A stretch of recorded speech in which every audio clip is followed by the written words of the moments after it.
Sinasabi ko sa iyo, ang buong katotohanan, ipapahamak ka ng iyong kahibangan. Ipapahamak tayo kung nahihibang tayo.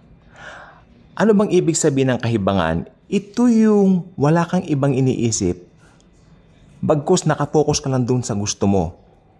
Ito masaklap, kahit pamali. Diba? Like for example, pinagbabawalan ka ng iyong mga magulang na huwag kang sasama doon sa taong yan dahil mapanganib. Tapos nakipagtanan ka pa rin sa kanya. Ngayon, ang consequence, makinig pong mabuti, ang magiging consequence nito ay tiyak hindi po maganda. Ang Biblia po ay punong-puno na ang pangaral sa atin sa Book of Proverbs. Proverbio ang tawagin. Why? Alam po ba ninyo, isa pong magandang kaugalian sana sa ating mga Kristiyano, maski isang Proverbs lang o isang proverbio lang sa bawat araw, baunin natin. Magbasa tayo, maski isang proverb lang mula dun sa Book of Proverbs. Yung proverb sa Bible, hindi yung kung saan proverb. Maraming mga libro ngayon, may proverb sa ganito, sa ganyan. I'm not talking about that. I'm talking about the Bible, yung proverb sa Biblia. Sa Tagalog nung karunungan, Hindi, karunungan yon. Doon tayo. Hindi yung... Kasi may kaalaman din ng mundo. Pero minsan nakakapagpahamak siya. Kaya sabi ko po sa inyo, pag hibang na ang tao, halimbawa, sabi nung sinabihan na ng magulang niya, pag sumama ka sa lalaking yan, magiging impyerno ang buhay mo, sumama pa rin. Nagpabuntis.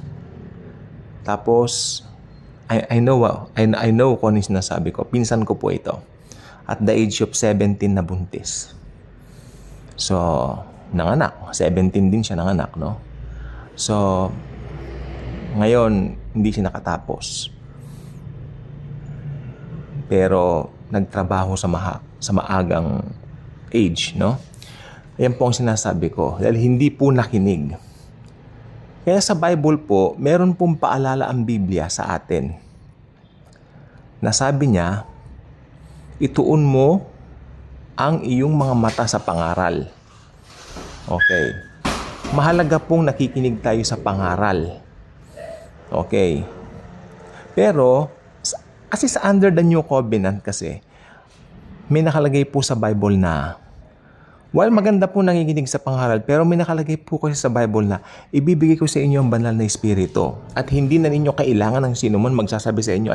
The Holy Spirit Himself will lead us into all truth. Ayun ang maganda sa atin, New Covenant believers, under the New Covenant of Grace. Nandiyan ang Holy Spirit, nililid tayo, ginaguide tayo. Halimbawa, kung alam mo nakasakit ka ng damdamin, ililid ka ng Holy Spirit to say sorry. To say, pasensya na ha. Medyo tumaas ang boses ko. Ililid ka ng Holy Spirit na pag may nakita kang... Kasi alam ninyo, makinig pong mabuti, mga Kristiyano, no? Hindi lahat ng lumalapit sa atin na sinasabi na nangangailangan sila ng salapi ay totoong nangangailangan. Ako po, niloko po ako last year lang Hindi na ako binayaran 600 lang po pero hindi bale na. Okay lang. Hindi bale. Di ba? Talagang wala nang intensyon magbayad yaon. Bale na. Unbeliever yon. Kasi sabi ko, kung alam mong totoong nangangailangan yan, ililid ka ng Holy Spirit. Ako, during that time, nagmamadali ako, may pupuntahan ako. Kaya sabi ko, bigyan ko na nga. Hindi ko kinonsulta ang Holy Spirit na. Kasi mahuhuli ako sa lalakarin ko. Minsan, yung pagmamadali ginagamit din ng demonyo para makagawa tayo ng mga maling desisyon. So, tingin-tingin din po tayo sa buhay ni Samson. Alam natin ang buong pangyayari. Nahulog siya sa bitag ni Delilah dahil hindi po siya nakinig sa mga magulang niya. Tandaan po ninyo, bago po isilang si Samson, sinabihan muna yung mga magulang niya na isisilang itong batang ito, magiging hukom ninyo at hindi puputulan ng buhok at punong-puno ng disiplina sa kanyang katawan. Pero sumuway si Samson upon marrying a girl from Timna na later on, pinatay din yung babaeng yun hindi ba? Dahil yung sa kanyang, nagkaroon siya ng riddle, nagbigay siya ng riddle na sinabi rin ng babae, kaya nabuking nga nila na na yung pala yung pinapahulaan ni Samson, yung pulot-pukyutan sa sa loob nung layo na pinatay niya. Yung matamis, anong tawag doon? Whatever. Na booking. Sinabi ng babae. Later on, pinatay din yung babaeng yun Di ba? Nung mga Philistines. Kaya ang buhay ni Samson, masalimuot na buhay ng isang taong pasaway sa Diyos. Kung pasaway si Jonas, mas pasaway si Samson, I believe. But, alam naman nyo yung nakaraang vlog natin, kahuli-hulihang panahon ng kanyang buhay, last moment, pinagbigyan siya ng Panginoon. Sabi niya, Lord, just this once. Medyo touching po yun sa akin. Natatouch ako doon. Sa huling pagkakataon po, bigay mo sa akin ang tagumpay na ito. Hayaan mong mamatay ako sa gitna ng aking mga kaaway, ang mga Pilisteo at mga Pilistea. Napakabuti ng Panginoon. Tinupad niya yun. Second chances, kasi Old Testament. Pero sa New Covenant, unlimited chances. Ang ganda, di ba? Kaya masarap po sa grace Alam natin na highly favored pa rin tayo. Regardless ng pumapalpak tayo, di ba? Nandiyan na yan highly favored and greatly blessed na po tayo. Dapat pang-anuhin lang po natin talaga. Makikinig tayo sa leading ng banal na espiritu sa atin para hindi tayo makakagawa ng mga palpak na desisyon tulad ni Samson. At wag niyo pong i-oppress ang banal na espiritu. Ako naniniwala po ako na bawat isa sa ating mga mananampalataya, alam natin kung kailan tayo nililid ng banal na espiritu at alam din natin kung kailan tayo sumusuway o umu-oppress. Hindi ko po alam, ba't iba po ang situations natin. Pero alam nyo yan.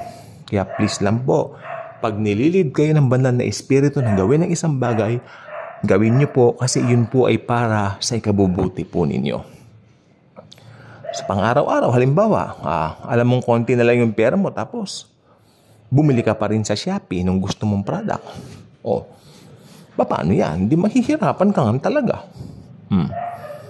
Kasi may kilala po kaming ganyan na tao na ako ganyan din po ako, pero titiyakin ko meron naman po ako na matitira. Hindi yung may sinasabi ko pong tao na inuutangan pa kami para lang makabili ng luho. Pero may mga kasamahan kami nagsabi na mali ang ginagawa mo. Kasi hindi mo priority yung dapat i-prioritize. Nagalit ba? Magagaling kasi kayo, papa niya. So, ayan po ang sinasabi ko. And hindi po believer yon. Hindi believer yon. Kasamahan po namin sa work, sa trabaho. So, hindi believer yon. Kaya sabi ko po sa inyo, pag believer kasi, ibubulong ng Panginoon. Anak, tama na muna yan. Hinay-hinay lang. Halimbawa, malakas ang weather. Malakas ang ulan. Alam mong delikado. Huwag ka magmamaneho. Kasi madulas nga, di ba? Yung mga tipong ganyan. Lalo na kung taga-bulubundukin ka. Ganon Alam mong ganon na nga, nagmaneho ka pa rin. Na-aksidente ka. Sisisihin mo pang Panginoon? Hindi Ganon po talaga sa Lagi tayong merong leading ng banal na espiritu. At mahalaga po yan. Lagi po tayong makikinig. Dahil may kapakinabangan din po naman talaga pag nakikinig tayo sa kanyang tinig. Kaya kung hindi pa kayo subscriber sa ating channel, maluwalhati at malugod ko po kayong inaanyayahan. Mag-subscribe po kayo dito. Wala pong ibang bida rito, kundi si Lord Jesus lamang po. Walang ibang itataas dito, kundi ang Panginoong Jesucristo na nag-alay ng kanyang buhay, namatay para sa atin at muling nabuhay para patunayan o resibuhan ang ating kaligtasan. Si Jesus lang ang bida sa ating channel, wala na pong iba. Again, huwag tayo maging pasaway tulad ni Samson dahil meron po mga consequences ang bawat kapasawayan na ganyan. Thank you, and Jesus truly loves us all.